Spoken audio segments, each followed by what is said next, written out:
Hello friends, good morning. എല്ലാവർക്കും അവർ family വ്ളോഗ്സിൻ്റെ പറ്റിയിട്ട് നല്ലൊരു വീഡിയോയിലേക്ക് സ്വാഗതം. നമ്മുടെ കഴിഞ്ഞ വീഡിയോസ് വരെ കണ്ട് ലൈക്ക് ചെയ്ത് ഷെയർ ചെയ്ത് സബ്സ്ക്രൈബ് ചെയ്ത് എല്ലാ കൂട്ടുകാർക്കും ഒരുപാട് നന്ദിയുണ്ട്. ഇന്ന് ഞാൻ ഇച്ചിരി സുന്ദരിയായിട്ടിരിക്കുക, വേറെ ഒന്നുമല്ല. രാവിലെ തന്നെ എൻ്റെ എല്ലാ ജോലികളും ഞാൻ തീർത്തു. രാവിലെ 7 മണിക്ക് തുടങ്ങി. ഇപ്പം സമയം 11:30 ആവുന്നു. 11:30 കഴിഞ്ഞു. എൻ്റെ എല്ലാ ജോലിയും കഴിഞ്ഞു. അപ്പോഴത്തേക്കും രാവിലെ തന്നെ ഇവിടുത്തെ അമ്മച്ചിക്ക് മാസത്തിലുള്ള ചെക്കപ്പ് ഉണ്ട്. അന്നേരം അവിടെ മോൻ വന്നിട്ട് അമ്മച്ചിനെ രാവിലെ കൊണ്ടുപോയി. രാവിലെ തന്നെ അമ്മ രാവിലത്തെ ചായ കുടിച്ചു, ബ്രേക്ക്ഫാസ്റ്റൊക്കെ കഴിച്ചു, കുളിച്ച് സുന്ദരിയാക്കിയിട്ടാണ് കൂടെ വിട്ടെ. അന്നേരം മോന് സന്തോഷമായി, അമ്മച്ചിക്ക് സന്തോഷമായി. അന്നേരം അമ്മച്ചി പറഞ്ഞു, എനിക്ക് ഇത്രയും ഗ്ലാമർ ഉണ്ടോ എന്ന് എന്നോട് ചോദിക്കാം. ഞാൻ എന്നെക്കാളും നല്ല ഗ്ലാമറുണ്ടോ അമ്മച്ചിക്കെന്ന് പറഞ്ഞു. അങ്ങനെ പിന്നെ പുള്ളിക്കാരി പോയി. പിന്നെ എനിക്കിവിടെ ഫുള്ളും ക്ലീനിങ് ആണ്. നാളെ നമുക്ക് ശബാത്തായതുകൊണ്ട് തുടങ്ങുവാണ്. അതുകൊണ്ട് നമുക്ക് അതിനു മുന്നേ ഇവിടെ നമുക്ക് കുറേ ജോലികളുണ്ടായിരുന്നു, എല്ലാം ചെയ്തു. സത്യം പറഞ്ഞാൽ വയ്യ. എന്നിട്ട് പിന്നെ ഇപ്പോൾ ആ ചേട്ടൻ വിളിച്ചിട്ട് പറഞ്ഞു നമുക്ക് പോസ്റ്റ് ഓഫീസിലൊന്ന് പോകണം. അതായത് നമുക്ക് ഇവിടെ വരുമ്പോഴത്തേക്കും നമുക്ക് സാലറി നമ്മുടെ കയ്യിലല്ല തരുന്നത്, പോസ്റ്റ് ഓഫീസ് വഴി നമ്മുടെ അക്കൗണ്ടിലാണ് നമുക്ക് ഇടുന്നത്. അപ്പോഴിപ്പോൾ ഇവിടെ വന്നിട്ട് ഇപ്പോൾ 2 ആഴ്ച കഴിഞ്ഞില്ലേ. അപ്പോഴത്തേക്കും ചേട്ടൻ എന്നെ വിളിച്ചിട്ട് പറഞ്ഞു നമുക്ക് പോസ്റ്റ് ഓഫീസ് വരെ ഒന്ന് പോകണം, ഒരു താഴെ വരുമ്പോഴത്തേക്കും എന്നെ വിളിക്കാമെന്ന് പറഞ്ഞു. അങ്ങനെ പിന്നെ എന്തായാലും ഒന്ന് ഓടിപ്പിടിച്ച് പോയിരുന്ന ദേഹമൊക്കെ ഒന്ന് കഴുകി, മുടിയൊക്കെ അങ്ങ് ഡ്രൈ ആവുന്നു ഫ്രണ്ട്സ്. കാരണം ഇവിടുത്തെ വെള്ളം എനിക്ക് പിടിക്കുന്നില്ല. പിന്നെ ഹെയർ ഓയിൽ ഞാൻ കൊണ്ടും വന്നില്ല. പോകുമ്പോൾ എന്തായാലും ഒരു ഓയിലും മേടിക്കണം. എന്താ പറയുക, ഈ ഒരു നിമിഷത്തിൽ എൻ്റെ ഓർമ്മയിൽ വരുന്ന കാര്യങ്ങൾ എന്താണെന്നറിയാം? ക്ലൂ ചെയ്യാമോ? ആർക്കെങ്കിലും ഒന്ന് പറയാമോ എന്തായിരിക്കും ഞാൻ പറയാൻ പോണേന്ന്? വേറെ ഒന്നുമല്ല, നമ്മൾ ആഗ്രഹിച്ചൊരു സ്ഥാനത്ത്, നമ്മൾ ആഗ്രഹിച്ച ഒരു ലക്ഷ്യത്തിൽ നമ്മൾ എത്തിച്ചേരുമ്പോൾ ഉണ്ടല്ലോ, നമ്മളവിടെ സ്വസ്ഥമായിട്ട് ഇങ്ങനെ ഇരിക്കുമ്പോഴത്തേക്കും സത്യം പറഞ്ഞാൽ നമ്മുടെ കണ്ണ് നിറയും.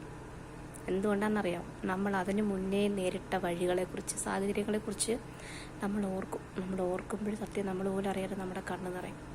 ഞാനിവിടെ വന്ന ആ ദിവസം തൊട്ട് ഈ നിമിഷം വരെ അത് ഓർക്കാതെ എനിക്കൊരു ദിവസം ആയിട്ടില്ല. ഈ നിമിഷം വരെ ഒരു പക്ഷേ ഞാൻ രാത്രി കിടന്നുറങ്ങാൻ പോകുമ്പോഴായിരിക്കും, അല്ലെങ്കിൽ ഇപ്പം അമ്മ ഇങ്ങനെ പുറത്തോട്ട് പോയി ഇങ്ങനെ ഒറ്റയ്ക്ക് ജോലിയൊക്കെ ചെയ്തിട്ട് ഇരിക്കുമ്പോഴത്തേക്കും ഞാൻ ചിന്തിക്കും, ദൈവം എത്രയോ കാരുണ്യത്തോടു കൂടിയിട്ടാണ് എന്നെ ഇങ്ങനെ പരിപാലിച്ച്, ഞാൻ പോലും ആഗ്രഹിക്കാത്ത, അല്ലെങ്കിൽ ഞാൻ പോലും അർഹിക്കുന്നതിലും അധികം ദൈവം തന്ന് എന്നെ ഇവിടെ കൊണ്ടെത്തിയിരിക്കുന്നത്.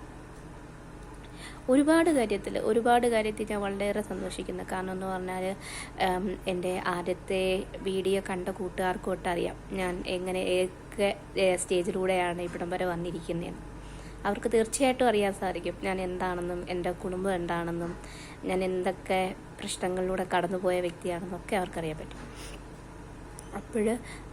ഞാനിപ്പോഴും വിശ്വസിക്കുന്നു, നമ്മൾ പോലും അറിയാതെ നമുക്ക് വേണ്ടതൊക്കെ ചെയ്തു തരുന്ന അദൃശ്യമായ ശക്തി, അതിനെയാണല്ലോ നമ്മൾ ദൈവം എന്ന് വിളിക്കുന്നത്. ആ ഒരു ശക്തി ഈ ലോകത്തുണ്ട്. അതുകൊണ്ട് തന്നെയാണ് ഇന്ന് എനിക്ക് വളരെ സന്തോഷമായിട്ട്, എൻ്റെ വിഷമങ്ങളും സങ്കടങ്ങളൊക്കെ ഉണ്ട്, പക്ഷേ എങ്കിലും അതെല്ലാം ദൈവം എനിക്ക് പരിഹരിച്ച് തരും എന്നെനിക്ക് ഉറപ്പായ വിശ്വാസത്തിൽ ഞാൻ വീണ്ടും വീഡിയോ ചെയ്യുന്നത്. നിങ്ങൾക്കറിയാം, ഞാൻ ഈ ഒരു കാര്യത്തിന് വേണ്ടി, ഇസ്രായേലിൽ വരുന്നൊരു കാര്യത്തിന് വേണ്ടി മെനക്കെട്ട് ഇറങ്ങിയ സമയത്ത് അടുപ്പിച്ച് ഒരു 1-2 മാസത്തോളം ഞാൻ വീഡിയോ ഒന്നും ചെയ്യാതെ പോയി. നിങ്ങൾക്കറിയാം, ഞാൻ നിങ്ങളോട് പറഞ്ഞു ഞാൻ ഒരു ചെറിയൊരു യാത്രയിലാണ്. ആ യാത്ര എനിക്ക് പൂർത്തീകരിക്കുന്ന നിമിഷം തൊട്ട് ഞാൻ വീഡിയോ ചെയ്യുമെന്നുള്ളത്. നമ്മൾ ദൃഢമായ ഒരു കാര്യത്തിന് വേണ്ടി ആത്മാർത്ഥമായിട്ട് നമ്മൾ തയ്യാറെടുക്കുമ്പോൾ, അതിനുവേണ്ടി നമ്മൾ മെനക്കെടുമ്പോൾ, നമ്മുടെ സമയവും നമ്മുടെ ആരോഗ്യവും ഒക്കെ നമ്മൾ അതിനു വേണ്ടി ചിലവഴിക്കുമ്പോഴത്തേക്കും, ഒരു പക്ഷെ നമുക്ക് സാമ്പത്തികം നമ്മളെ ഇല്ലായിരിക്കാം. എൻ്റെ കാര്യത്തിൽ അത് സത്യമാണ്, സാമ്പത്തികം എൻ്റെ കയ്യിലില്ലായിരുന്നു. പക്ഷെ ഞാൻ അതിനു വേണ്ടി സമയം കണ്ടെത്തി, ഞാൻ അതിനു വേണ്ടി മെനക്കെട്ടിറങ്ങി. എൻ്റെ കുടുംബം ഒരുമിച്ച്, എൻ്റെ ജീവിത പങ്കാളി, എൻ്റെ മക്കൾ, ഞങ്ങൾ ഒരുമിച്ച്, എൻ്റെ അമ്മ, എല്ലാവരും ഒറ്റക്കെട്ടായിട്ട് ഈ ഒരു കാര്യത്തിന് വേണ്ടി മുമ്പോട്ടിറങ്ങി. എന്നെ സഹായിക്കാൻ ഞാൻ പോലും പ്രതീക്ഷിക്കാത്ത ഒരുപാട് കരങ്ങൾ എന്നെ തേടി വന്നു. ഞാൻ ആഗ്രഹിച്ചതിലും ചോദിച്ചതിലും അധികം തന്ന് എന്നെ അവർ സഹായിച്ചു. അവർ സഹായിച്ചത് കൊണ്ട് അവരുടെ ഒരുപാട് സുമനസ്സുകൾ എന്നെ സഹായിച്ചു. ആ ഒരു സഹായം എനിക്ക് കിട്ടേണ്ട സമയത്ത് ദൈവം എൻ്റെ കരങ്ങളിൽ തന്നതുകൊണ്ട് മാത്രമാണ് ഞാൻ ഇന്നിവിടെ ഇരിക്കുന്നത്.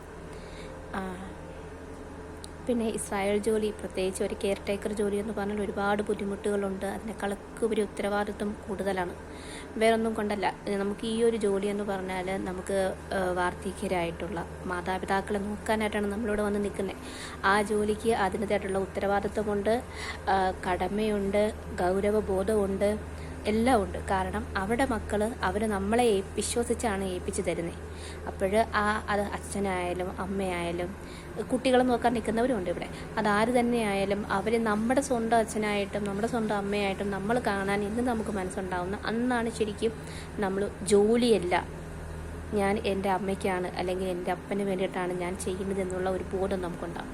അപ്പോഴും നമ്മൾ ആത്മാർത്ഥമായിട്ടും സത്യസന്ധമായിട്ടും അവർക്ക് വേണ്ടി നമ്മളത് ചെയ്യും. നമ്മളത് അവർക്ക് വേണ്ടി ചെയ്യുമ്പോഴത്തേക്ക് നാട്ടിലുള്ള നമ്മുടെ അപ്പനും അമ്മയ്ക്കൊക്കെ ദൈവം ഉണ്ടാവും എന്നാണ് എൻ്റെ വിശ്വാസം. ഞാൻ ഇന്നലെ രാത്രി കിടന്നപ്പോഴേ ഞാനൊരു സ്വപ്നം കണ്ടു കേട്ടോ. ഞാൻ ഇന്നലെ ഒരു ഇച്ചിരി സങ്കടത്തോടെയാണ് ഞാൻ കിടന്നത്. ഒരു ഇച്ചിരി സങ്കടം ഏതൊരു വ്യക്തിക്ക് സങ്കടം ഉണ്ടാകും, അതൊക്കെ എനിക്ക് സങ്കടം ഉണ്ടായി.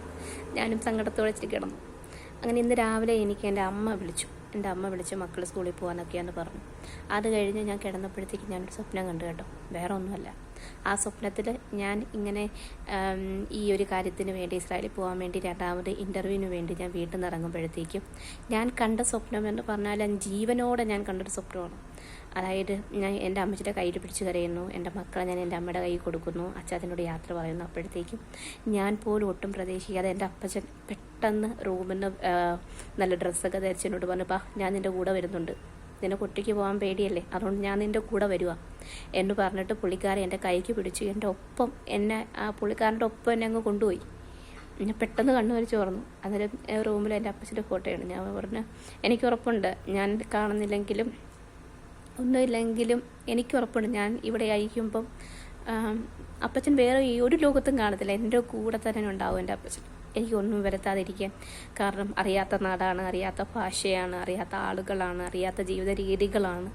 ഇവിടെയൊന്നും എനിക്കൊരു വീഴ്ച വരാതെ ഞാൻ തളർന്നു പോകാതെ ഞാൻ മുന്നോട്ട് പോകണമെന്നുണ്ടെങ്കിൽ എനിക്ക് എൻ്റെ അപ്പച്ചൻ്റെ സപ്പോർട്ട് ഉണ്ട്. എനിക്ക് അത് അടിവരെ ഇട്ട് തരുന്നൊരു സ്വപ്നമായിരുന്നു ഞാൻ ഇന്ന് രാവിലെ കണ്ടേ.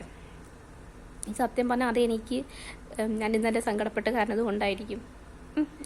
ആ കാരണം എന്ന് പറഞ്ഞാൽ ഞാൻ പെട്ടെന്ന് എനിക്ക് എന്തെങ്കിലും വിഷമം വരുമ്പോൾ ഞാൻ ചെന്ന് പറയണതും എന്നെ അങ്ങ് തോളിത്തട്ടി നീ എന്തിനാ വിഷമിക്കണം ഞാനില്ലേ കൂടെ എന്ന് പറയുന്നൊരു വ്യക്തിയാണ് എൻ്റെ അപ്പച്ചൻ.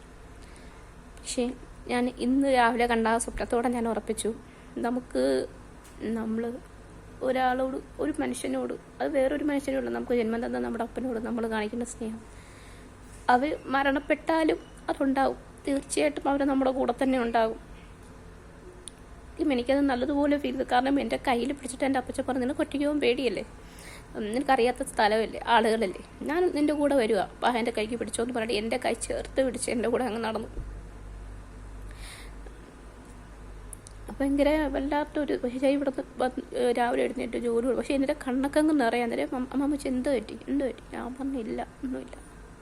നമുക്ക് ചില കാര്യങ്ങൾ എല്ലാവരോടും പറയാം, ചില കാര്യങ്ങൾ നമ്മളിൽ ഒതുക്കണം.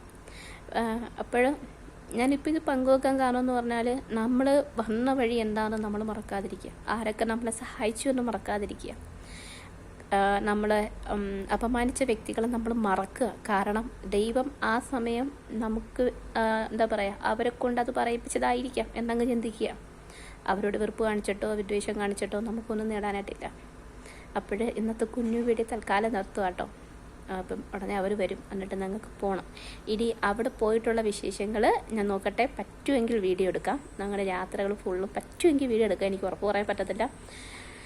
അടുത്ത വീഡിയോ ആയിട്ട് നാളെ കാണാം. അതുവരേക്ക് ടാറ്റ ബൈ.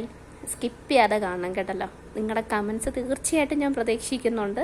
നല്ല നല്ല കമൻസുകൾ പ്രതീക്ഷിക്കുന്നു. വീഡിയോ കുറച്ചും കൂടെ മെച്ചപ്പെടുത്തണമെന്നുണ്ടെങ്കിൽ അതും നിങ്ങൾക്ക് പറയാം. Thank you so much.